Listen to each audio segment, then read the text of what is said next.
Hello दोस्तों, आज हम लोग ये देखेंगे कि इनकैप्सुलेशन को कैसे इम्प्लीमेंट करते हैं क्लास की मदद से। तो सबसे पहले हमको क्लास समझना होगा कि क्लास क्या होता है, इसको कैसे बनाते हैं। उसके बाद ये समझ में आएगा कि हम लोग कैसे इम्प्लीमेंट करें इसके अंदर इनकैप्सुलेशन को। तो चलिए तो हम लोग स्टार्ट करते हैं वीडियो को। सबसे पहले हम लोग ये जान लें कि क्लास होता क्या। Class is a group of variable functions and operators. यानी कि हम लोग उसको क्लास बोल सकते हैं जिसके अंदर वेरिएबल्स हो, बहुत सारा फंक्शंस हो, ऑपरेटर हो, जो कि किसी एक काम के लिए सब कुछ काम करता हो, किसी एक चीज के लिए काम करता हो। वेरिएबल, फंक्शंस, ऑपरेटर, उसी को हम लोग बोल देते हैं क्लास।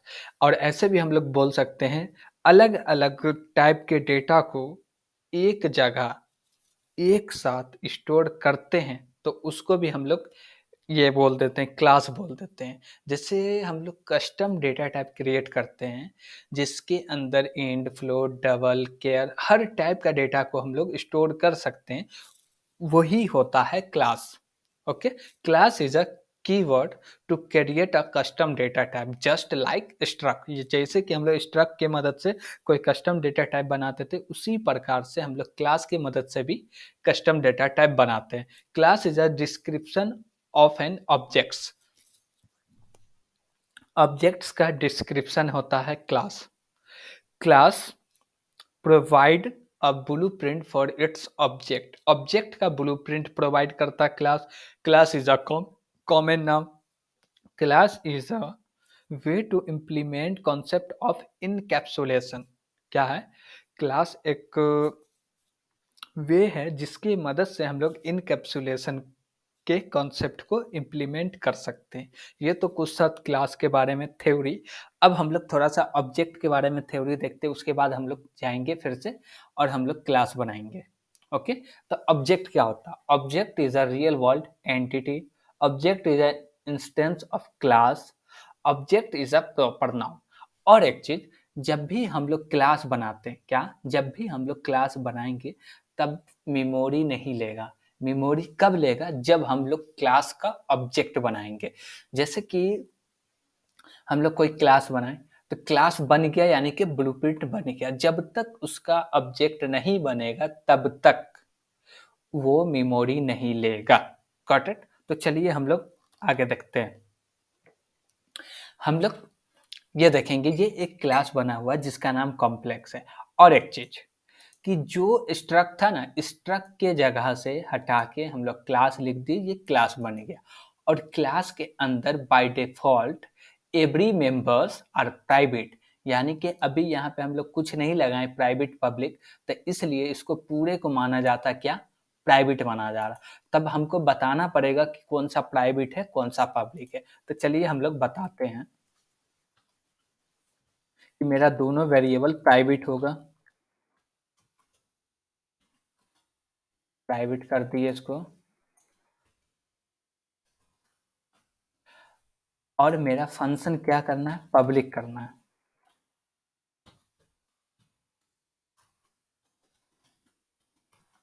पब्लिक हो गया फंक्शंस। ओके, अब देखिए हम लोग क्लास कैसे क्रिएट करते हैं। इसके अंदर एक कस्टम डेटा टाइप बन गया। आई मीन क्या? एक कॉम्प्लेक्स क्लास का डेटा टाइप बन गया। यानी कि मेरा जो ये कॉम्प्लेक्स है, ये कौन सा बन गया? एक अलग टाइप का डेटा टाइप बन गया जिसके अंदर हम लोग रियल और इमेजिनरी को स्टोर कर सकते हैं और प्रिंट करा सकते हैं। और हम लोग इसमें चाहे तो बहुत सारे काम कर सकते हैं। ठीक, अब जैसे हम लोग यहाँ पे क्लास बन गया, इसमें दो वेरिएबल, इन दोनों वेरिएबल को बोलते हैं इंस्टेंस मेंबर वेरिएबल। यहाँ पे दो फंक्शन, तो ये दोनों फंक्शन को हम लोग बोलते हैं इंस्टेंस मेंबर फंक्शंस। ओके, ये हो गया इंस्टेंस मेंबर फंक्शन, ये भी इंस्टेंस मेंबर फंक्शन हुआ, ये दोनों हो गया इंस्टेंस मेंबर वेरिएबल।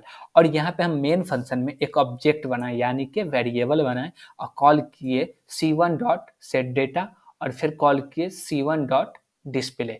और एक चीज, जैसे कि मेरा ये क्लास बन गया, अब इसमें हम लोग एक ऑब्जेक्ट बनाए हैं सी1। अब जब सी1 बना है तो सी1 डॉट हम लोग सेट डेटा कर रहे हैं, तो अब डेटा सेट किसके होगा? अंदर होगा सी1 के ही अंदर होगा, सी2 के अंदर नहीं जाएगा, सी3 के अंदर नहीं जाएगा। और कोई तीसरा या चौथा ऑब्जेक्ट जो हो इसके डेटा को एक्सेस नहीं कर सकता, ठीक। और एक चीज, जब हम इसको प्राइवेट कर दिए तो इसको क्लास के बाहर एक्सेस नहीं कर सकते, इसलिए हम लोग डिस्प्ले फंक्शन बनाए हैं, गॉट इट। और सेट डेटा फंक्शन बनाए हैं। इसको बाहर से एक्सेस कर सकते थे तो हम लोग चाहते तो बाहर से डेटा रख देते।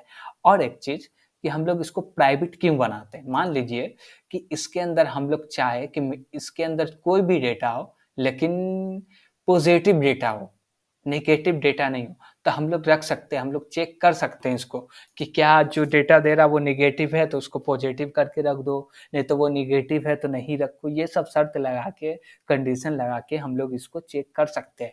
बट इसको पब्लिक बना दिए तो हम लोग कुछ भी चेक नहीं कर सकते, उसका जो मर्जी वो बाहर से रख देगा और इससे मेरा प्रोग्राम करप्ट भी हो सकता है।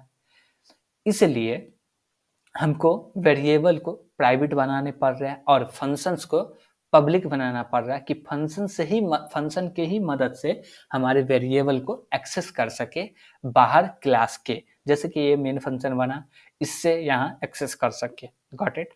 अब यहाँ पे हम लोग जितना ये ऑब्जेक्ट बनाएंगे, C2 बनाए तो C2 एक अलग ऑब्जेक्ट है, उसके अंदर भी रियल और इमेजिनरी होगा।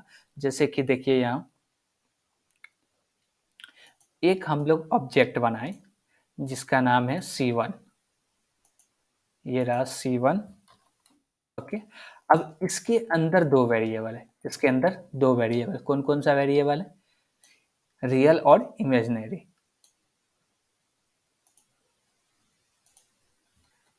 इंट रियल और दूसरा है इंट इमेजिनरी। ये दोनों वेरिएबल है, ये अलग है ये अलग है, ठीक। अब जैसे ही हम मेरा C2 बना, अब हम लोग C2 बनाए तो C2 के लिए भी सेम रहेगा, यही दोनों को मिलेगा क्या,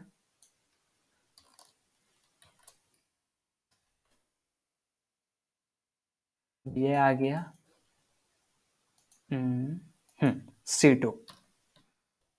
अब एक चीज ये समझिए कि मेरा C1 ऑब्जेक्ट है, इसके अंदर भी रियल है और इमेजिनरी है। C2 है, इसके अंदर भी रियल है इमेजिनरी। जितना ऑब्जेक्ट बनेगा दोनों के अंदर रियल और इमेजिनरी पार्ट है। अब ये टोटल मेमोरी कितना ले रहा, ये दो वेरिएबल मिला के कितना मेमोरी ले, 4 byte plus 4 byte, total 8 byte एक ऑब्जेक्ट मेमोरी ले रहा। जब ऑब्जेक्ट बनेगा तभी इसको मेमोरी मिलेगा। जैसे C1 बना, 8 बाइट मिल गया, C2 मिला फिर 8 बाइट मिल गया, मतलब 16 बाइट हो गया। C3 बनेगा फिर 8 बाइट मिल जाएगा, मतलब कि जितना ही ऑब्जेक्ट बनेगा उतना ही मेमोरी मिलेगा, नहीं बनेगा नहीं मिलेगा। क्लास को बनाने से कोई भी मेमोरी नहीं लगता। अब जैसे हम यहाँ पे हम कॉल किए C1 डॉट सेट डेटा और इसके अंदर मान लीजिए 4, 6 पास कर दिए, ये जो चलेगा तो ये C1 के ही अंदर डेटा रखेगा, C2 के अंदर डेटा नहीं रखेगा। क्यों, आपको लगता है कि क्लास में एक ही रियल इमेजिनरी लिखा है तो एक ही सबका होगा, ऐसा नहीं होता। वो एक प्रिंट बन गया, अब जितना ऑब्जेक्ट बनाएंगे वो उसका कॉपी हो गया, यानी कि अब वो रियल में वर्क कर रहा। फॉर एग्जाम्पल से हम लोग ये ले ले, मान लीजिए हम लोग कोई एक घर का डिजाइन तैयार किए, ब्लू प्रिंट तैयार किए, ओके। जब तक वो घर ना बनता हो तब तक वो स्पेस नहीं लेगा। और एक डिजाइन का 10 घर बना दिए तो 10 जगह तो घर बन गया, 10 जगह स्पेस लिया, 10 घर बना तो 10 घर के हर एक चीज सेम टू सेम होंगे। अब मान लीजिए 10 घर में से कोई एक घर का नल खराब हो जाए तो 10 घर में नल खराब हो जाएगा, नहीं ना होगा। अब मान लीजिए कोई एक घर में कोई पर्सन है तो जरूरी थोड़ी कि ये घर में पर्सन है तो सेम घर 10 है, 9 घर बचा हुआ तो वो 9 घर में यही पर्सन रहेगा, ऐसा नहीं होता। उसी प्रकार से यहाँ होता है, हर एक ऑब्जेक्ट के लिए अलग अलग मेमोरी मिलता है और अलग अलग असाइन होता है वैल्यू, ओके। तो हम लोग जैसे कॉल किए C1 डॉट सेट डेटा तो ये C1 के अंदर असाइन होगा। अब इसी को अब हम लोग कॉल कर दिए C2, अब यहाँ पे C1 को हटा के हम लोग C2 डाल दिए, तब C2 के लिए कॉल होगा, अब C2 में भी सेम डेटा जाएगा। अब दोनों के अंदर डेटा असाइन हो गया, वो भी सेम डेटा असाइन हुआ। अब मान लीजिए हम यहाँ पे कुछ चेंजेस कर दिए, अब इसके अंदर रियल में 7 है, इसके रियल में 4 है, इसके इमेजिनरी में 6 है, इसके इमेजिनरी में भी 6 है, लेकिन रियल में चेंजेस हो गया, यानी कि बिहेवियर में हम लोग चेंजेस कर दिए। तो हम लोग जिसको डॉट लगा के कॉल करेंगे, उसी के ऑब्जेक्ट के वेरिएबल में चेंजेस होंगे, बिहेवियर में चेंजेस होंगे। Got it? और क्लास का जितना भी मेंबर वेरिएबल हो, फंक्शंस हो या ऑपरेटर्स हो, सबको हम लोग डॉट लगा के एक्सेस करते हैं। ओके, सबको हम लोग डॉट लगा के एक्सेस करते हैं। चलिए इसको हम लोग रन करके भी देख लेते हैं।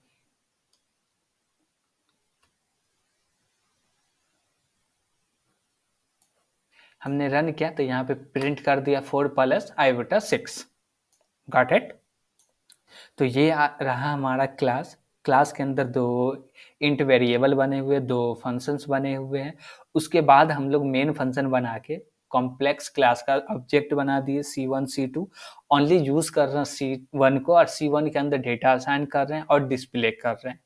तो इनकैप्सुलेशन का मतलब यही होता है कि ये एक कॉम्प्लेक्स क्लास है, इसके अंदर इसके रिलेटिव जो भी काम करने वाला मेथड है, प्रोसीजर कुछ भी है, सबको इसी के अंदर डिफाइन करते हैं।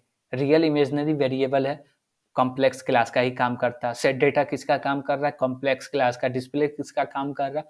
कॉम्प्लेक्स क्लास का। तो हम लोग उसको ही डिफाइन करते क्लास के अंदर, जो कि उसी क्लास के वेरिएबल को या फंक्शन को यूज करके अपना काम करता हो, और कोई दूसरे क्लास या कोई दूसरे क्लास में यूज ना होता हो, तो उसी को एक क्लास में हम लोग बनाते हैं और उसको बोल देते हैं क्लास। और यही पूरे को एक साथ बनाना ही इनकैप्सुलेशन कहलाता है। Got it? तो आज की क्लास में इतना ही, हम लोग नेक्स्ट क्लास में आगे देखेंगे। Thank you.